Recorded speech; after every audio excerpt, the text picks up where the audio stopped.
This is the In Focus podcast from The Hindu.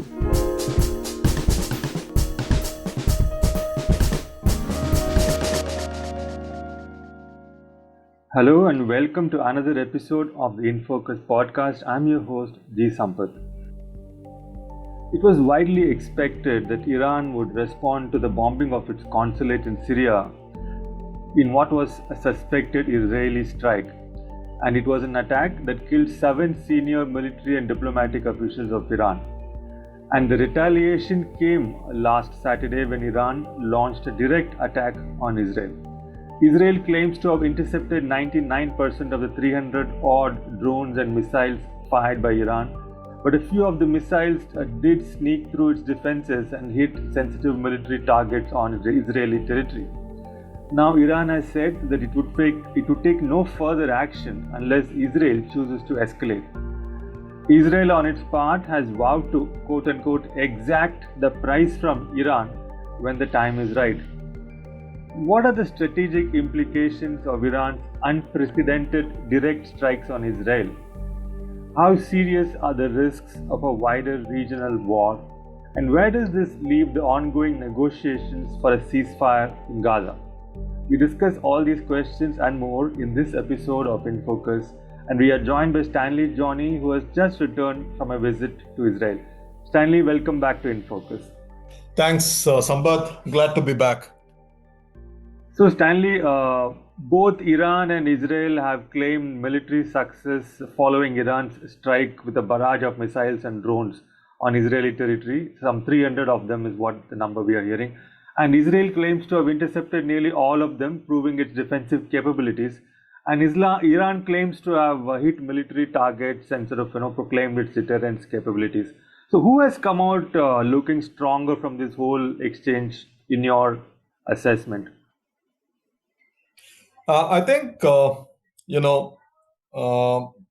both make sense when they claim that, when the Iranians say that they hit Israeli target and the Israelis say that they intercepted most of the Iranian projectiles. Both of them make sense. I'll explain how. See, when the Iranian embassy complex was attacked on April 1st by the Israelis, it is now an open secret that Israel carried out the attack. Israelis have never denied that, that their role in the attack. It was evident that Iran would do something. But I don't think that not many expected that Iran would launch such a massive attack from its soil directly targeting Israel proper.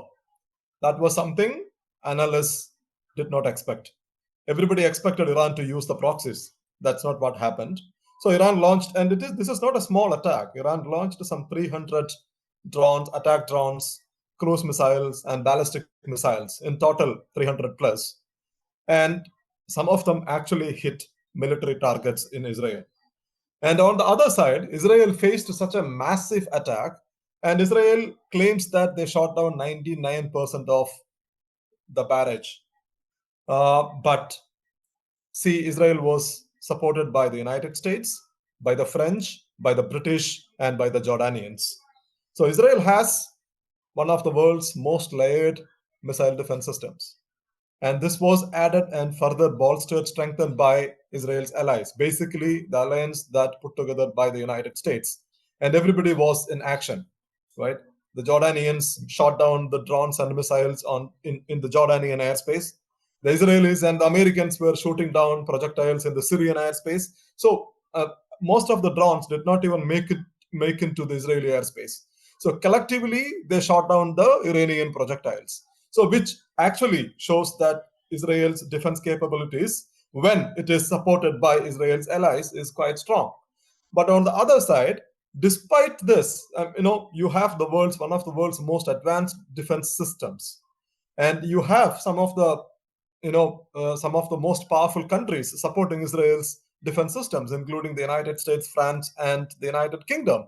And still, Iran, a country that has been living under sanctions for decades, a country that is nearly isolated in West Asia, which is, basically in a hostility, living in hostility with the United States and other big powers in the region, and that country managed to penetrate into this layered defense system and hit military targets. So this is, I think, both make sense. In a sense, this shows both Israel's defense capabilities, and it also shows Iran's very effective offense capabilities. Right. I mean, I have a corollary question on this, Stanley. See, did Iran really launch 300 missiles, expecting 290 of them to be intercepted? Like, what is the point of launching so many missiles when you don't even expect them to make it? I mean, I'm trying to understand, like, Iran's retaliatory strikes. What do they really mean in terms of its military capabilities, vis-a-vis, as you rightly pointed out, an Israel that is backed by the full might of not just the US but also the American allies, France and Jordan and everybody else in the region. So there is a point of view which would argue that Iran's deterrence, so to speak, is hollow because the strikes were, just for show to appease its domestic audiences, and they didn't really do any damage in Israel. 7 of its commanders were killed, but there were no casualties at all on the Israeli side.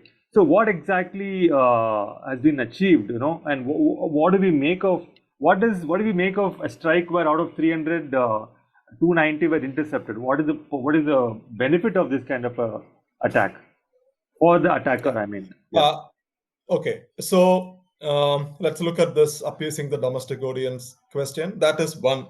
Clearly, that's one of the factors because especially a revolutionary regime, and even even if you look at the Israeli government, everybody comes under domestic pressure and they will have to act. So this is one of the factors, but is this the only factor? That's the question. Let's look at your question from a different point of view. See, what did Iran achieve from this? They launched some 170 attack drones and rest are cruise missiles and ballistic missiles, right? And they launched it after days, and they launched it after US and other intelligence reports were leaked into the press saying that Iran was going to do exactly the same, up to 300 to 400 drones and missiles. And these drones that took hours to reach, the slow-moving drones, hours to reach Israeli airspace, that also gave enough time and preparations for the Israelis and their allies to shoot them down. The Iranians knew this, right? So still the question is, why did they do this? So, there are different answers to this. One could be by launching 170 attack drones, Iran wanted to overwhelm the defense systems of these countries in the region. So Iran's actual goal is to hit Israel with its ballistic missiles. So, but Iran knew that Israel has, as I said earlier, one of the most advanced missile defense systems. So it wanted to test the missile defense systems. It wanted to overwhelm the missile defense systems so that its ballistic missiles would hit the target it wanted to hit, right? And then secondly, despite this multi-layered defense system, Israeli ballistic missiles actually hit Israel. Iran's ballistic missiles actually hit Israel proper. And the Iranians wanted to hit the air base. They did not want to hit civilian infrastructure or critical infrastructure.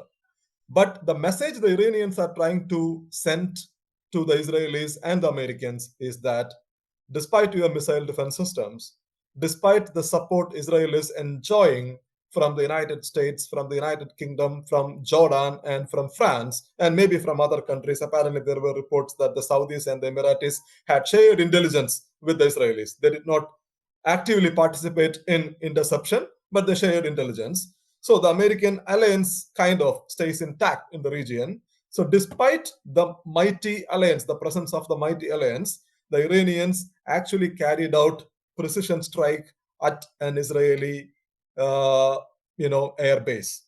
So, which also means that in the event of an all-out war, if the Iranians wanted to attack critical infrastructure in Israel, they could carry that out. So this is basically in plain and simple. Iran just showed their capability. They demonstrated their capability that they could do this. So the domestic angle is there, but that's not the whole. And I saw that many people arguing that this is just a symbolic attack. I don't think so. This is not a symbolic attack. Iran, because 300 drones, missiles, etc., is not a symbolic attack. Iran basically overwhelmed the missile defense systems of all these countries and still attacked Israel proper. And if you remember, this is the first time a nation state in West Asia carrying out a missile attack on Israel since 1991, the Scud missiles launched by Saddam Hussein. And even Saddam's attack on Israel was basically a byproduct of the Kuwait war. Saddam did not want a war with Israel. Saddam was not fighting a war with Israel. Saddam was not directly challenging Israel for a war. Saddam was fighting the Kuwaitis, and the Americans were bombing. To distract the conflict, Saddam launched the Scud missiles into Israel. But here, the difference is that Iran is directly challenging Israel by launching a missile attack. This happened in 1973, last time, 50 years ago, when the Egyptians and the Syrians attacked Israel. So since 1973, we will say in 50 years' time, this is the first time a nation state in West Asia is directly attacking and challenging Israel. And Iran also becomes the only country in West Asia that has attacked an American and Israeli military base. Right after Qasem Soleimani was assassinated in 2020 January, the Iranians launched a missile attack on an American base in Iraq. And after Mohammad Reza Shahedi's assassination, then the Iranians launched a missile attack on Israel. So the messages I think the Iranians are sending is very clear here. Right. Now, speaking of the attack on the military base in Israel, Stanley, wasn't it the same air base from where the aircraft took off to bomb the Syrian, the consulate, Iran's consulate in Syria? I think they also made it a point to target the very same air bases which were used for the attack on the Iranian consulate. I saw some reports saying that it is the same airbase that was targeted, but I don't know. We don't know, basically, because the Israelis haven't confirmed that they carried out the attack. So we only have unconfirmed reports that this is the same airbase. We don't have actual confirmation. Right. Now, this antagonism, this hostility between Iran and Israel has a long history, almost like half a century now. But until now, Iran has always used proxies to harass Israeli assets, to attack Israel, even, the proxies like Hezbollah and the Houthis and so on. But this is the first time we have seen attacks launched from Iranian territory directly on Israel, even though this, despite being the fact that Iran still had plenty of opportunity to use proxies, from Syria, from Iraq, to sort of to show that it has a power to retaliate. Now, does this signal some kind of a change in strategic thinking in Iran? What exactly is the calculus that prompted this move when it clearly, could have done otherwise? Yeah, I think this is the most interesting aspect of Iran's attack. Because, I was in Israel last week. I came back on the same day. A few hours later, Iran launched the attack. Then we were talking to Israeli diplomats there and even Israeli academics and journalists. And most of them, despite intelligence coming from the United States that Iran would launch a direct attack, most of them were still believing that Iran would only use their proxies to attack Israel. Everybody expected Iran to respond because, at the end of the day, Iran's consulate was bombed by the Israelis. And 2 of the IRGC commanders, including General Shahedi, and 5 other IRGC officers were killed in the Israeli attack, which is an act of aggression. There is no doubt about it because, your embassy complex was bombed in a different country. So Iran will respond. Everybody knew that a response is coming. But I don't think that many people expected Iran to launch a direct attack on Israel. Everybody thought that Iran would use its proxies. And Iran could use its proxies, right? Hezbollah is there. And not just Hezbollah, Iran also has, Quds Force has a command center in Syria.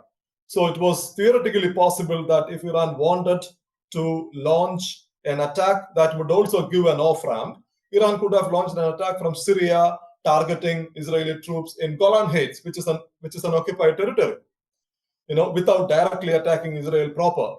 But I think, if you look at Iran's responses over the years, Iran's response was largely muted to repeated aggressive moves by the United States and Israel. So in 2020, Mohsen Fakhrizadeh, who was the father of Iran's nuclear program, was assassinated in the outskirts of Tehran. And this is largely attributed to the Israelis, and Israel has never denied their role in the killing of Fakhrizadeh. A host of nuclear scientists were assassinated, by Israel. And there were, reported incidents of sabotage incidents in Iran's nuclear plants and power plants, etc., etc. And Qasem Soleimani, who was the most celebrated charismatic general in Quds Force or in IRGC, was assassinated by the Americans in 2020 January. And after October 7, the Hamas attack, you see Israel has stepped up attacking Iranian assets and proxies in the region. So on December 25th, the Christmas day, Mohammad Reza Mousavi, General Syed Reza Mousavi, who was a senior IRGC advisor, was killed in Syria by the Israelis. And then on April 1st, General Mohammad Zahedi was assassinated. So I think when the consulate was bombed, when General Zahedi was killed by the Israelis, that brought in a serious change in Iran's thinking. Until then, Iran's response was basically, muted. They showed strategic patience. They did not want an open confrontation, but they did things which they do secretly or using their proxies. They continue to needle the Israelis on the border. In the past, they had attacked ships in the Persian Gulf or in the Arabian Sea, and they had even attacked Israeli diplomats in different parts of the world, including in New Delhi. A few years ago when Qasem Soleimani was alive, an Israeli diplomat's car was bombed.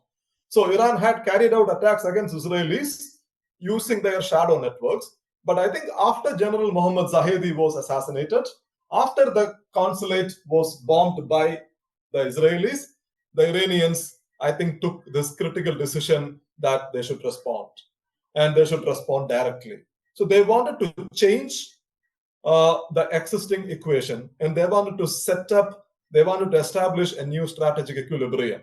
The existing equation is that Israel would continue to attack Iranian assets, Iranian proxies, and even Iranian officers in its immediate neighborhood, which is Lebanon and Syria, even killing Iranian officers without basically, facing any major response from Iran.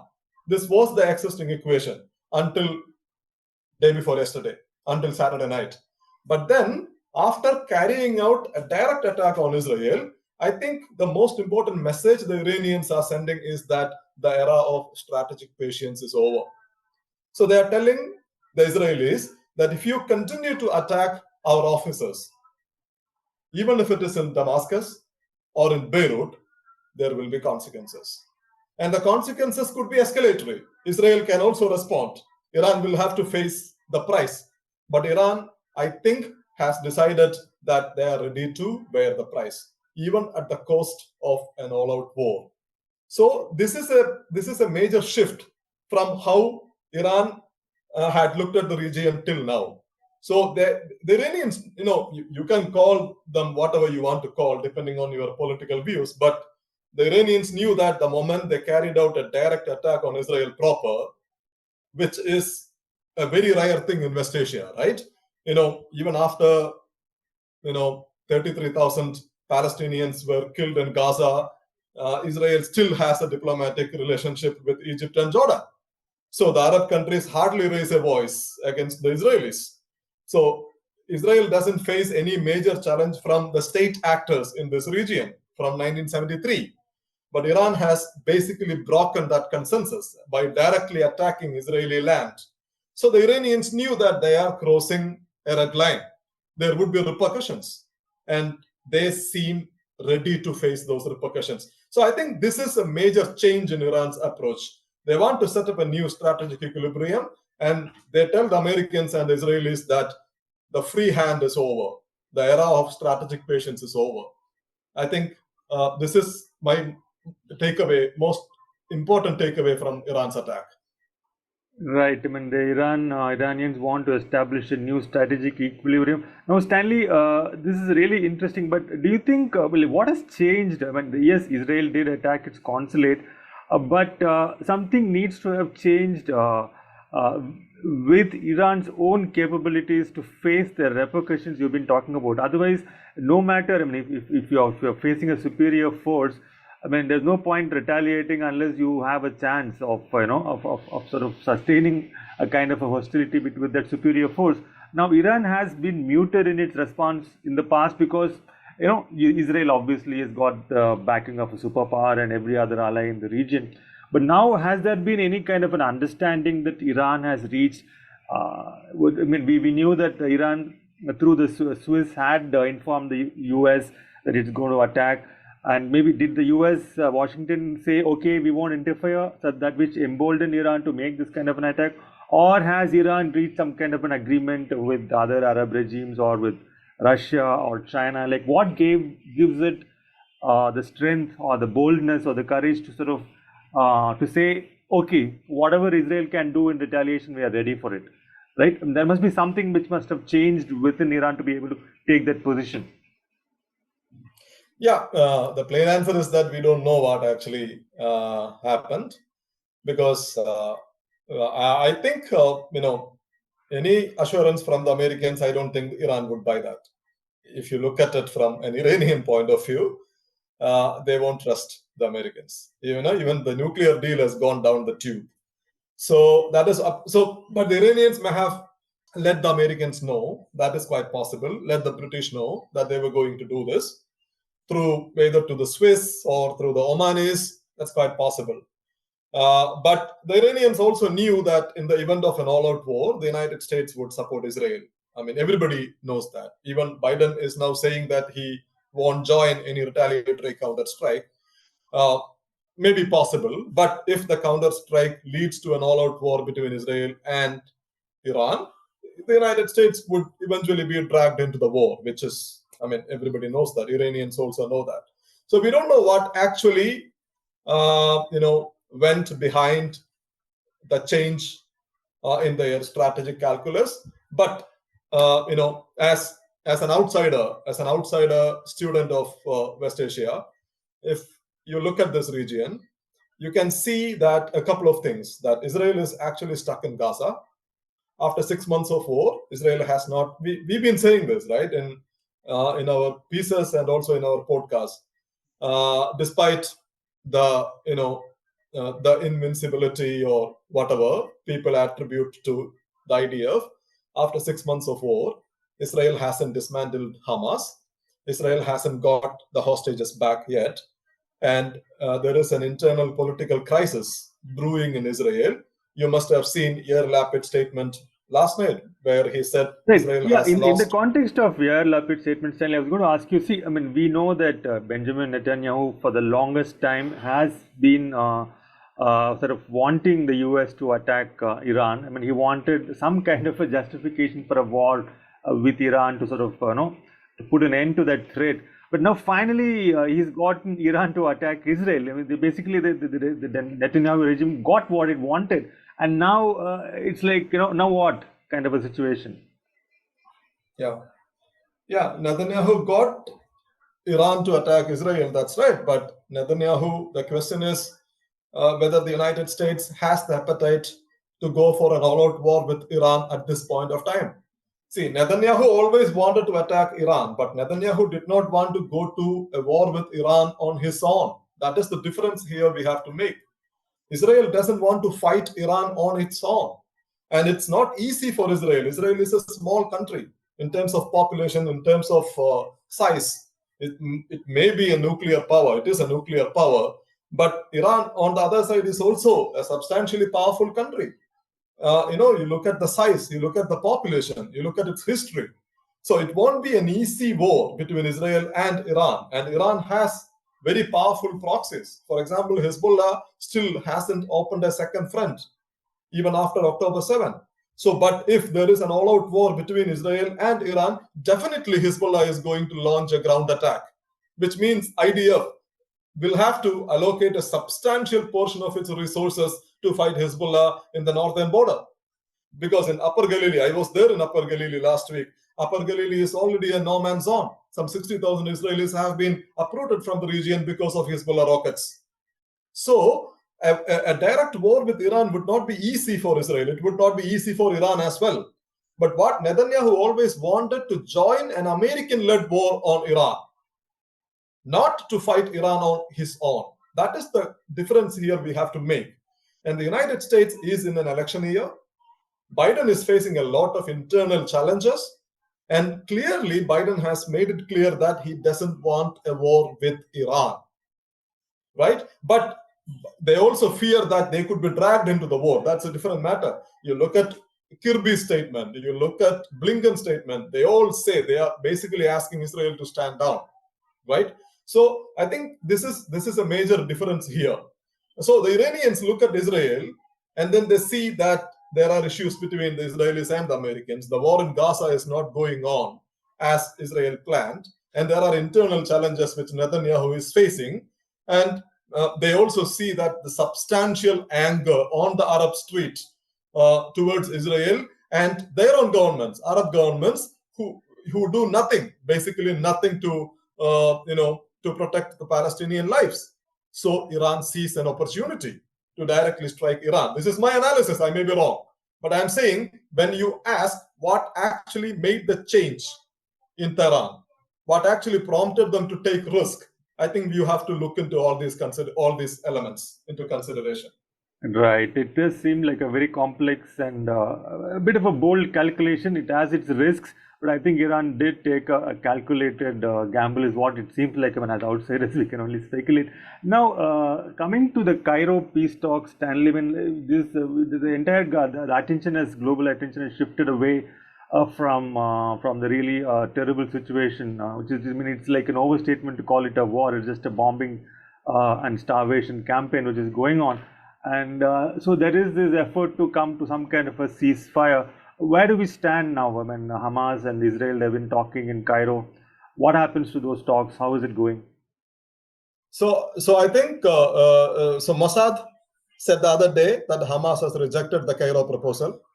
So the Cairo proposal is that the Israelis wanted some 40 hostages to be released, and in return for 6 to 8 weeks of ceasefire. Right, and Israel last week decided to pull back troops from southern Gaza in Khan Yunis, and that was kind of when I was in Israel. We were at the MFA, and a very senior Israeli diplomat told me that this was basically we were trying to facilitate talks. So Israel badly wants a hostage deal. The pressure is building up at home. Netanyahu is facing protests. Even his allies, including Benny Gantz, have called for elections. Yair Lapid has clearly asked for elections. So Netanyahu is under a lot of pressure. He wants hostages back. But he also cannot declare, a lasting ceasefire. So he's offering a temporary ceasefire. Hamas, on the other side, say that the withdrawal from Khan Yunis is not enough. Hamas is asking Israel to completely withdraw from Gaza Strip, which Israel is not ready to do. So basically, there is no agreement between these two. And after Israel withdrew from Khan Yunis, and after the tension between Iran and Israel is rising, I think Hamas is a bit emboldened, and Hamas is not ready to compromise at this point of time. So that's why Mossad says that Hamas has rejected the proposals. So I don't know what the next step is, because Iran's attack has entirely shifted the focus from Gaza to Israel and Iran. But as of now, what we know is that the ceasefire for hostages agreement is not taking place.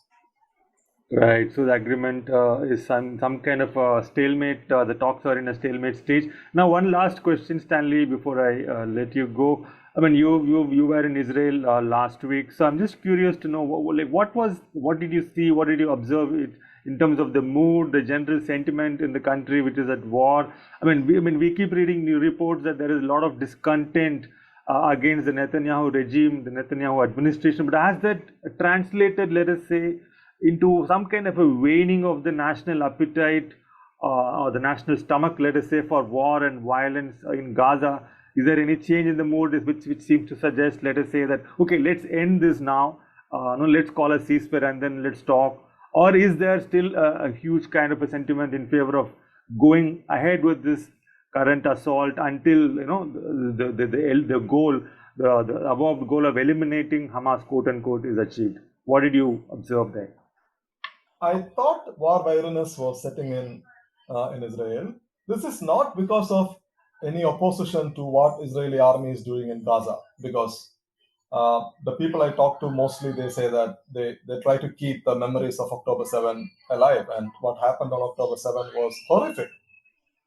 We went to the kibbutz that was run over by Hamas, and also talked to people from south to north. But at the same time, I think there were a lot of other things that are affecting normal life in Israel. For example, the economic problems in Jerusalem, which is one of the busiest places in terms of tourist arrival. When we were in Jerusalem, shops were getting closed by 4 p.m. Practically, there was nobody on the street, even in the old city, because they say that there are no tourists in Jerusalem, and even the Israelis are not traveling after October 7. The local economy is suffering very, very bad. And I talked to a tour guide who I met last time when I was in Israel in 2022.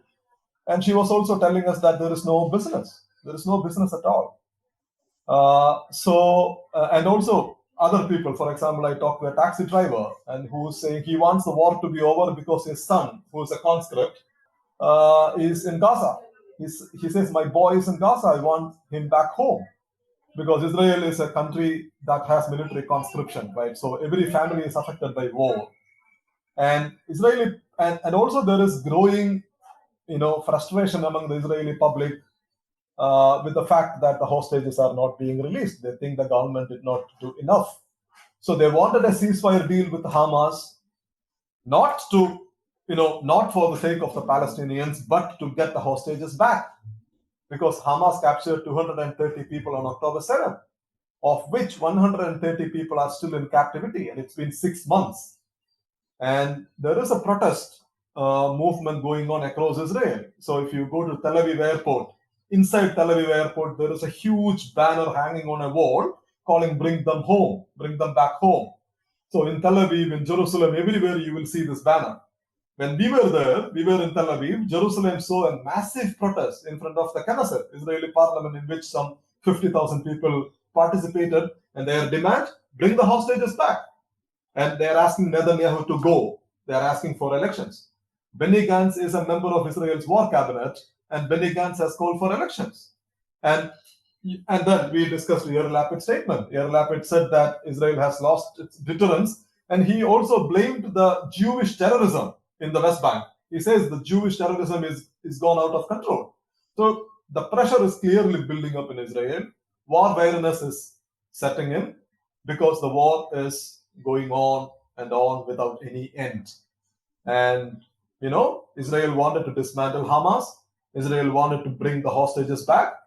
The fact of the matter is that 6 months later, the hostages are still hostages, and Hamas is far from being dismantled, while the war is on the brink of escalating into a regional confrontation with Iran and others. It's a very sad story.